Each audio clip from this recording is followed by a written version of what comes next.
Assalamu alaikum, my dear students. How are you? I hope you all will be in best of your health and you will be ready to have the knowledge of the next and second last phylum, and that is the mollusks. What are mollusks? Why they are called so, and what are their other attributes? To learn all this stuff, let's move to the whiteboard. Yes, my dear zoologists, you know very well we have started phylum mollusca. और जाहिर है हस्बयात हम लोगों ने वो तमाम parameters जो हमने स्टडी करने हैं हमने ऑलरेडी बोर्ड पे प्लेस कर दी हैं सो दैट कि उसमें से कोई भी चीज आप लोगों से ना रह जाए या मिस ना हो जाए। सो चैप्टर नंबर 10 लेक्चर नंबर 13 है और हम स्टडी कर रहे हैं फाइलम मोलस्का। पहला क्वेश्चन में लिखा हुआ है, टर्म लिखी हुई है कॉइन्ड बाय, यानी कि ये जो टर्म थी मोलस्का ये सबसे पहले किसने इस्तेमाल की? तो आंसर इज कि there was a scientist, his name was Johnston. तो इसने सबसे पहले इस टर्म को कॉइन किया था, that is called the mollusk. Now a question arises in our mind कि what is basically the meaning of mollusk? तो answer is soft body. तो whenever we use the term what mollusca, तो इसका मतलब होता है soft body. अब हम अपनी ज़ूलॉजी में सॉफ्ट बॉडी के लिए टर्म और यूज करते हैं विसरा, यानी कि ये ऐसे ऑर्गेनिजम्स हैं कि जिनकी बॉडी कैसी होती है? बहुत ही सॉफ्ट, राइट। जो लोग मेरीन फूड खाते हैं उन्हें इस बात का अंदाजा होगा कि ये वाकई बहुत ज्यादा सॉफ्ट ऑर्गेनिजम्स होते हैं। लेकिन नेचर ने इनको एक और फीचर भी दिया एज डायग्नोस्टिक कैरेक्टर। वो क्या था कि इन पर्टिकुलर सॉफ्ट बॉडीड ऑर्गेनिज्म को प्रोटेक्शन के लिए एक स्केलेटन भी दिया गया।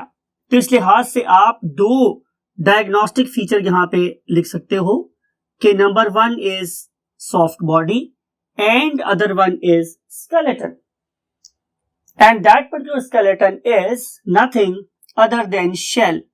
तो आप लोग इन्हें शेल्ड ऑर्गेनिज्म भी कह सकते हो, right. Now what is the taxonomy? आपकी बुक के पैटर्न को फॉलो कर रहा हूं। तो taxonomy के पॉइंट ऑफ व्यू से my dear students, these organisms have got what? Tremendous diversity and there are approximately 50,000 species. तो ये आप लोगों ने फिगर अपने माइंड में जरूर रखनी है to attempt questions in Lahore board. 50,000 species. अब क्या इतनी ज्यादा स्पीशीज किसी और फाइलम में है? तो आंसर इज यस, जो हमने प्रीवियस पढ़ा था, that is a phylum Arthropoda, और after phylum Arthropoda it is the second largest group.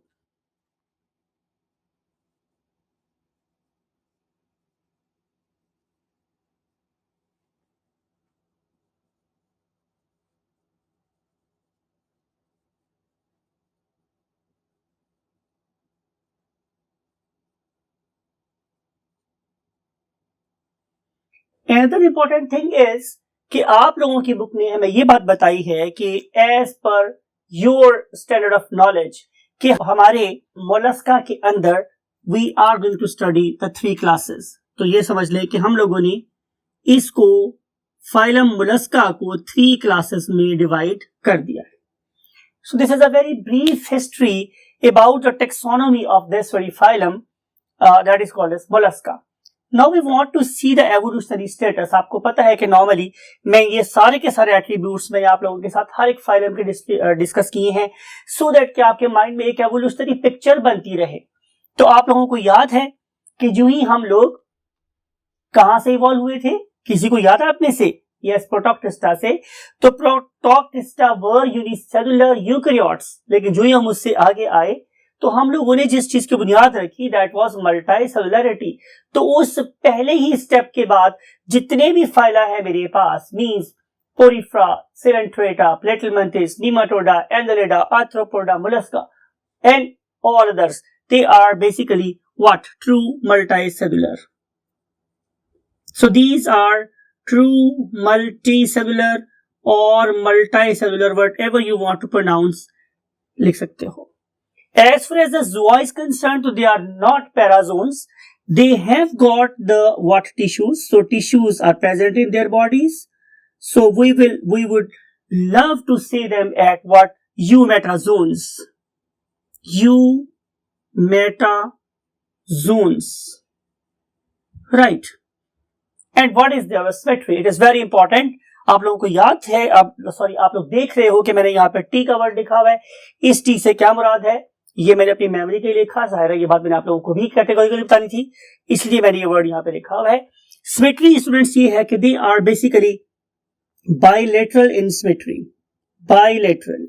आपको ये वाली बात भी याद है कि हम लोगों ने फाइलम प्लेटिलमंथिस से ऑनवर्ड, इंक्लूडिंग फाइलम प्लेटिलमंथिस, जो ग्रेड बनाया था that was basically grade Bilateria. तो जितने भी ऑर्गेनिज्म फाइलम प्लेटी से ऑनवर्ड है, यहां तक है इंसान भी, वो सारे के सारे बाइलेटरल सिमेट्री रखते हैं. So they are not out of that particular group, they are also what bilateral symmetrical. Plus it is important to note कि हमारे पास सेफलोपॉड्स एक ऐसा ग्रुप है कि जिन्होंने during the course of development इस टी के प्रोसेस को ऑपरेट किया. And T is nothing other than the phenomena of rotation of the cells that is called as torsion. तो इस पर्टिकुलर टॉर्शन की वजह से ये वाले ऑर्गेनिजम्स क्या हो गए, ये हो गए students asymmetrical. Otherwise most of the molluscs they are what bilateral symmetrical. And now we want to discuss the next concept. And next concept is the coelom. You know very well कि जो ही हम लोग phylum nematode से आगे चले थे तो हमारे पास ट्रू coelom बन गई थी. तो as far as the coelom is concerned, they are basically true coelomates. So these organisms are true coelomates. And if you want to know about the type of their coelom, definitely they are schizocellus. ये क्या होती है बहुत बार discuss हुई आप लोगों के साथ. So just I want to mention and I don't want to discuss it over here. And as far as the stomy is concerned, आप लोगों को ये वाली बात भी टिप या ये स्टेटमेंट अपने माइंड में याद रखनी है कि एकाइनोडर्म से पहले जितने भी फाइलम हैं, एकाइनोडर्मेटा से पहले जितने भी फाइलम हैं, all of them are protostomes. तो ये भी हमारे पास प्रोटोस्टोम्स हैं, यानी कि जो पहला मुंह बनेगा, जो पहला सुराख बनेगा वही माउथ बन जाएगा. And you know very well, इनका एक और नाम भी था, that is the proterostomes. Protostomes और proterostomes are same thing. So we have discussed all evolutionary phases in the terms of their, वही बात है ऑन्टोजेनी, कि अपनी डेवलपमेंटल स्टेजेस में ये किस किस फाइलम को किसी चीज को रिप्रेजेंट कर रहे होते हैं. Now we want to move to the next concept and next concept is diversity. And for this we have to move to the next column. अगर मैं स्टूडेंट्स बात करूं इसकी डाइवर्सिटी की, तो डाइवर्सिटी का मतलब वही बात है इख्तलाफ, वैरायटी. तो वैरायटी की मैं बात करूंगा तो डाइवर्सिटी हमें नजर आती है बहुत ज्यादा किस में, इन ऑर्गेनिज्म में. यानी कि मेरे पास कि साइज वाइज ये ऑर्गेनिज्म बहुत स्मॉल भी हो सकते हैं, ठीक है, और ये बहुत लार्ज भी हो सकते हैं. स्मॉल भी हो सकते हैं, बहुत लार्ज भी हो सकते हैं. और अगर मैं लार्ज होने की बात करूं तो हमारे इनवर्टिब्रेट वर्ल्ड का, हमारी इनवर्टिब्रेट दुनिया का जो बेताज बादशाह है in term of size, that is basically octopus. तो ऑक्टोपस सबसे बड़े इनवर्टिब्रेट्स है, तो इस लिहाज से ये एक लीडिंग ग्रुप है. प्लस अगर मैं बात करूं इसकी शेप के बारे में तो there is a huge variety in the terms of their size and shape. And now we want to discuss their habitat. तो हैबिटेट में भी जाहिर है my students, they are very diverse because most of them are marine.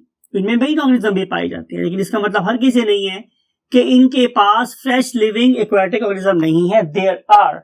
So fresh living, fresh water dwellers भी यहां पाए जाते हैं. फ्रेश वाटर डिवेलर का मतलब है उसमें रहने वाले, राइट.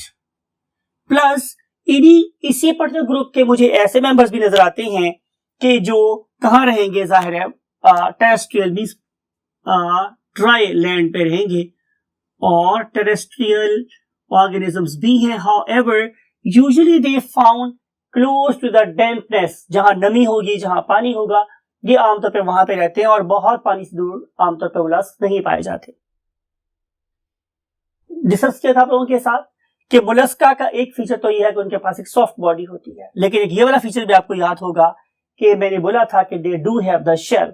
और अगर मैं सबसे पहले आप लोगों के शेल के फंक्शन की बात करूं तो definitely shell is there to provide the protection. लेकिन माय डियर स्टूडेंट्स, इसके एक बहुत बड़ा नुकसान भी है। ये वाला स्ट्रक्चर इन ऑर्गेनिजम्स की लोकोमोशन में हर्डल क्रिएट करता है, रुकावट पैदा करता है, ग्रोथ को भी ये रिटार्डेड रखता है। लेकिन बहरहाल शेल का सबसे बड़ा एडवांटेज ये है कि इस जंगल के कानून में सर्वाइवल ऑफ फिटेस्ट, जो सबसे फिटेस्ट है वही सर्वाइव करेंगे। उस पर्टिकुलर वॉर में, उस पर्टिकुलर जंग में इस शेल ने बहुत की रोल प्ले किया है, राइट। सो शेल में भी एक्सो, बाहर भी हो सकता है, और एंडो, अंदर भी हो सकता है, राइट।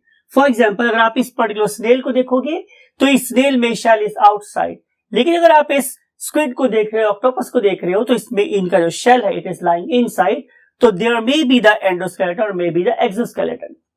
अगर हम इसके ओरिजिन की बात करें तो these particular shells they are basically epidermal in origin, ठीक है, किसके, of a very very special covering outside the vista that is called as mental.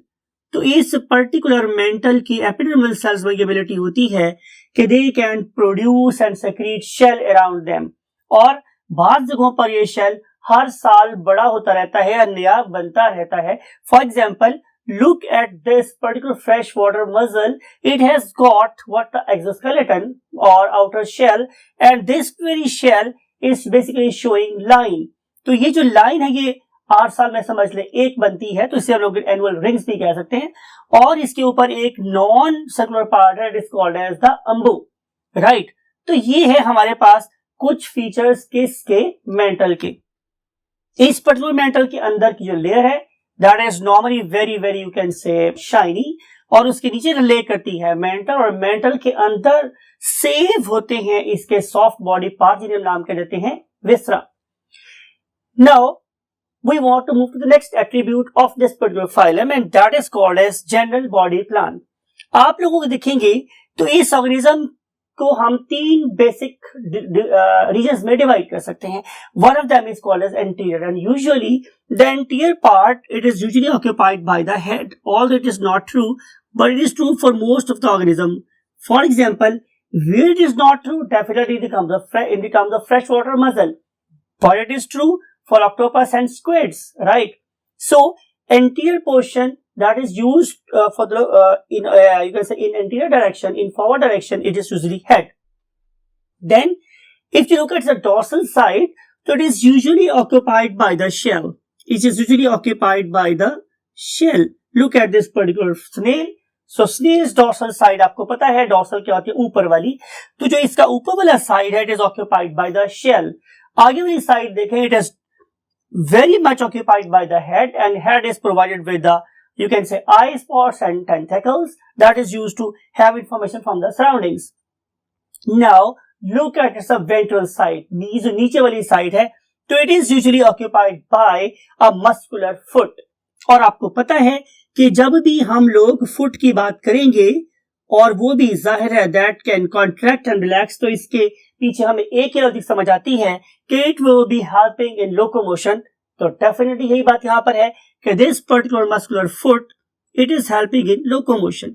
Even अगर आप लोग इस पर्टिकुलर फ्रेश वाटर मसल को देखें तो इस वाले केस में भी यही बात है कि इसके साइड पे या इसकी वेंट्रल साइड पे हमारे पास एक क्या प्रेजेंट है, मस्कुलर फुट। और अगर आप इस वीडियो को देखें तो आपको नजर आता है कि whenever this particular freshwater mussel want to move, it opens up its 2 valves and then protrude out, बाहर निकालता है अपना ये muscular foot and then carry out an imbalanced, गैर मुतवाजन, हम मेडिकल साइंस में बोलते हैं undulating movement. And same is true with what? Snail. Why they are doing so? Because आपको याद होगा हमने एक फिनोमेना पढ़ा था अभी इसी बोर्ड पे, टॉर्शन। तो टॉर्शन में इनकी डेवलपमेंट क्या हो गई, एसिमेट्रिकल, और एसिमेट्रिकल होने की वजह से फुट एक साइड पे बना और दूसरी साइड पे नहीं बना। That's why this organism can only carry out undulating movements, that is imbalanced movement. If you look at their digestive system, तो इनका digestive system कैसा है students? Tube-like.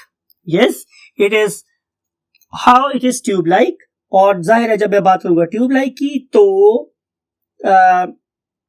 it has got a mouth, it has got an anus, सभी tube-like है. और इसका जो mouth और anus है, it is not lying outside. I'm talking about particularly freshwater mussel. Its mouth and anus both are lying inside the shell because the shell is protecting the soft body part. इसका mouth anterior side पे होगा और सारा anus उसकी posterior side पे होगी. Further detail जाने की जरूरत हमारे पास नहीं है बिकॉज आपकी बुक में मेंशन भी नहीं है, वरना इसको डिस्कस किया जा सकता था यहाँ पे. So it starts with the mouth and terminates at anus and definitely it is provided with the digestive glands.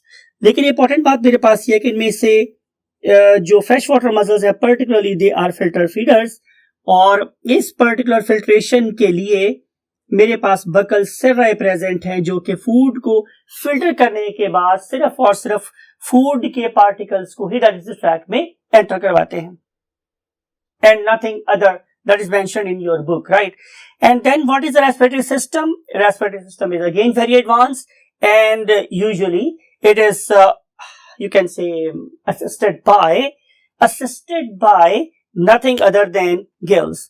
तो इनके जो मेरीन और एक्वाटिक एनिमल्स हैं उनके पास डेफिनेटली गिल्स प्रेजेंट हैं, और अगर आप इन पर्टिकुलर गिल्स को देखें तो they are basically lying in mantle cavity.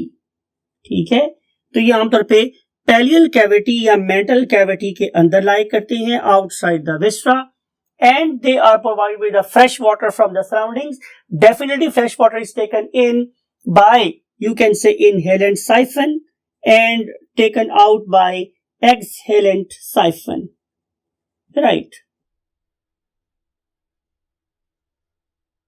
If you look at respiratory pigment, तो इनके respiratory pigment का नाम मेरे पास क्या है? हीमोसायानिन. और इसी पर्टिकुलर हीमोसायानिन की वजह से ही इसके जो ब्लड का कलर है इट इज ब्लू. सो आपने देखा होगा कि इस पर्टिकुलर ब्लू कलर को डिफरेंट किस्म के squids as an organ of defence पे यूज करती हैं और एस्केप करने में भी हेल्प करता है यही वाला पिगमेंट इन पर्टिकुलर स्क्विड्स को और ऑक्टोपस को. And now we want to move to the next concept, and next concept is circulatory system. I mistakenly wrote it as respiratory system and now I have corrected it. तो we are going to start circulatory system.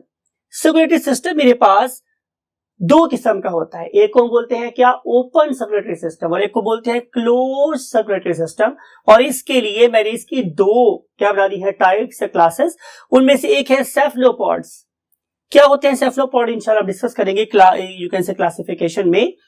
तो बहरहाल नजर नाम तो indicate कर रहा है कि सेफलो मींस जिनका कोई हेड रीजन बड़ा सर होगा इनका.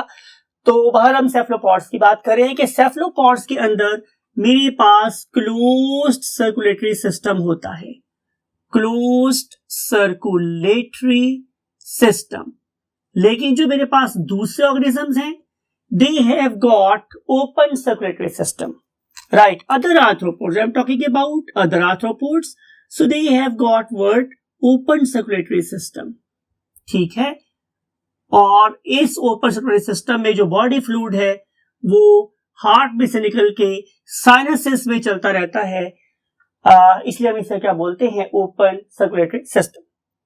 अगर आप लोग इनके हार्ट की बात करें तो heart is definitely going to mix up the blood, because कि जो इसका हार्ट है उसके अंदर there are two atria and there is one ventricle. तो इसके लिहाज से इसका मतलब ये होगा कि बॉडी से आने वाला ब्लड और गिल से आने वाला ब्लड डेफिनेटली दो डिफरेंट एट्रिया में पहुंच रहा है. लेकिन जब ये दोनों एट्रिया कॉन्टैक्ट करेंगे और ब्लड वेंट्रिकल में एंटर होगा तो वेंट्रिकल में एंटर होने के बाद ब्लड मिक्स हो जाएगा, राइट? और मिक्स होने के बाद जाहिर है ये फिर दोबारा से बॉडी में से गुजरने के बाद उसे गिल्स में से दोबारा से क्या होगा? एयरेट होगा. ब्लड पिगमेंट की बात अभी मैंने की आप लोगों के साथ कि इसका जो ब्लड पिगमेंट है इट इज नोन एज हीमोसायानिन, और इस पर्टिकुलर हीमोसायनिन का कलर मैंने डेलिबरेटली लिखा है ब्लू, तो ब्लू ही है। इस पर्टिकुलर मोमेंट पे हम डिस्कस ही करना चाह रहे हैं कि why its colour is blue, because कि इस हीमोसायनिन के अंदर जो एक्टिव कंपोनेंट है that is the copper, Cu। आपको पता है कि आप लोगों की हीमोग्लोबिन में एक्टिव इंग्रेडिएंट क्या होता है? आयरन। उस आयरन की वजह से आप लोगों के हीमोग्लोबिन का कलर रेड, लेकिन इस हीमोसायनिन में कॉपर की वजह से इसका कलर कैसा हो गया? ब्लू। गेटिंग माय पॉइंट और not? Now we want to discuss nervous system. Nervous system में भी they are very very advance. How they advance? Because कि नेचर ने इनको गैंग्लिया दिए हैं। क्या दिए हैं? Definitely ganglia.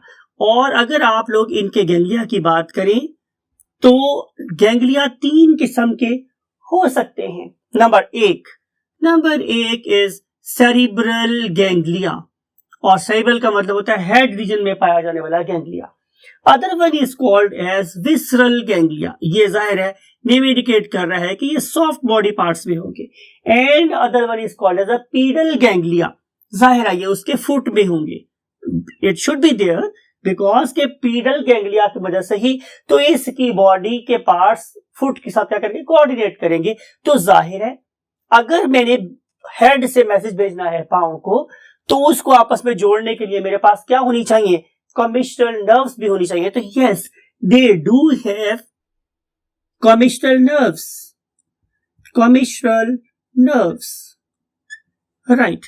लेकिन आपको ये बात भी नहीं भूलनी चाहिए कि इन ऑर्गेनिज्म के अंदर ही एक ऐसा ऑर्गेनिज्म है जो सबसे बड़ा इनवर्टिब्रेटस है, and that very invertebrate is octopus. तो इस लिहाज से इस ऑक्टोपस को हमारे इनवर्टिब्रेट वर्ल्ड का सबसे बड़ा दिमाग रखने वाला ऑर्गेनिज्म भी कहा जाता है। Now we want to move to the locomotion.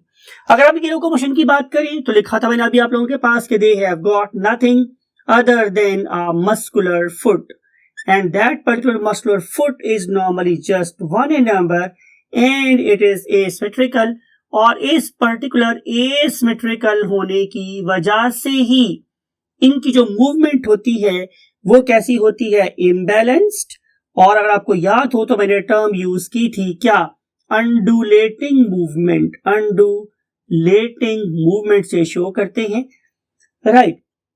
इसके अलावा जाहिर है जैसे मैंने पहले बोला बहुत वैरायटी है हमारे पास। इनके बॉडी के मसल्स भी इनको मूव करने में हेल्प कर सकते हैं, और इनके प्रेजेंट जो ओरल आर्म्स है वो भी हेल्प कर सकते हैं इसके लोकोमोशन में। Last but not the least is the excretion. अगर मैं इन पर्टिकुलर ऑर्गेनिजम्स के एक्सक्रीटरी सिस्टम की बात करूं तो it is again very advance. किस सेंस में एडवांस है? कि इनके पास एक स्पेशल एक्सक्रीटरी ऑर्गन प्रेजेंट है, and that very special excretory organs, they are called as what? Metanephridia. META, meta, NEPHRIDIA, metanephridia। और ये जो मेटानेफ्रीडिया है ये इसकी पेरिकार्डियम के साथ ही प्रेजेंट है, और पेरिकार्डियम से डायरेक्टली ब्लड इस मेटानेफ्रीडिया में आता है। और metanephridia, look at this structure, कि मेटानेफ्रीडिया एक फनल लाइक स्ट्रक्चर से स्टार्ट होते हैं, and that very funnel like structure is called as nephrostome. So nephrostome के अंदर सीलिया प्रेजेंट है। नेफ्रोस्टोम्स बेसिकली क्या करते हैं? जनरेट करते हैं करंट्स को, और इस करंट के रिजल्ट में इसका बॉडी फ्लूइड इस नेफ्रीडिया में एंटर होता है। जरा यहाँ पे हम प्रोसेस ऑफ फिल्ट्रेशन, एब्जॉर्प्शन, रिब्जॉर्प्शन करेंगे, और करने के बाद जो वेस्ट प्रोडक्ट्स हैं उसे हम लोग कहां से निकाल देंगे? नेफ्रीडियोपोर के अंदर, और नेफ्रीडियोपोर्स फिर इसको पुश कर देंगे इनटू द मेंटल कैविटी, और इस पर्टिकुलर मेंटल MENTL मेंटल, और इस पर्टिकुलर मेंटल कैविटी से फिर जो वेस्ट प्रोडक्ट्स हैं वो एक्सएलेंट साइफन के थ्रू बॉडी में से बाहर चले जाएंगे, राइट। इन पर्टिकुलर ऑर्गेनिजम्स की हमारे पास अभी रिप्रोडक्शन रहती है, कुछ इंटरेस्टिंग फीचर्स रहती हैं, इनकी इकोनॉमिक इंपॉर्टेंस रहती है। ये सारी बातें आप लोगों से हम करेंगे इंशाल्लाह कल लेक्चर नंबर 14 के अंदर, और होप कि आपने इन सारी की सारी बातों को डेफिनेटली माइंड में जगा दी होगी, और आप इन सारी बातों को डेफिनेटली यूज करेंगे to score those very precious marks that may enable you to join medical college. इसी दुआ के साथ कि आपको आपकी मंजिल जरूर मिले और आप अपने वालिदैन के लिए बड़े फख्र का सबब हो। I want to say you good bye, अल्लाह हाफिज।